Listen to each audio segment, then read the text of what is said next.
乡亲啊，继续来看这个中国有一个网红叫做杰尼龟，进前是抢咱台湾无快车，这是互台湾的赛车教父廖志贤，人拢叫伊是廖了大，是真不服，怎啊甲这个杰尼龟来拼赛车，这0到400公尺的加速，看起来较紧。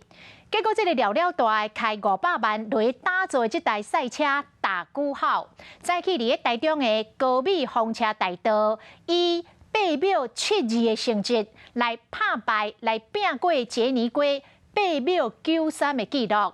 再去伫咧现场看这个赛车的民众，大家拢痛甲唔好讲。 真大声엔진声，车手油门一打落，单句雨那花钱共款射出去，现场有真侪人咧拍扑啊！透早伫高美风车大道，单句雨安算试3抓，伫第一摆和第二摆测试都已经走8.91和8.72秒，超过杰尼龟8.93秒。廖老大真兴奋来宣布这个好消息。秒数赢得大陆的秒数，但是没有破亚洲纪录。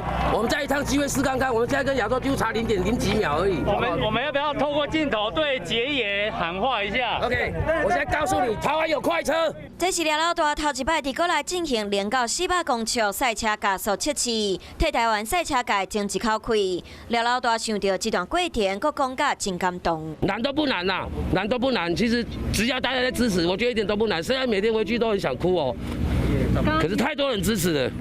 您刚刚是不是已经快，也快半个月了？其实老实说压力很大啦，真的压力很大。今天我没有跑赢，我太对不起所有人了。谢谢大家，谢谢大家。 进前中国的网红杰尼龟抢台湾无快车，廖老大开500万打造单句号，世界找77场地，毋过拢碰壁，甚至向中华私人飞行场和车测公司借场地，总算成功伫高美风车大道破杰尼龟纪录。 后面会比较差一点点，对，它有颠簸，后面有颠簸，稍微快将近要400，那时候会有颠簸。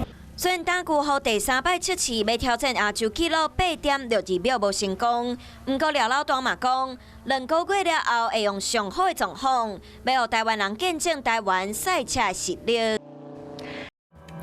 生生不息，宏观视野，我是申宏。想要看体育新闻，就要赶快看华视新闻，赶快按赞、分享、开启小铃铛哦。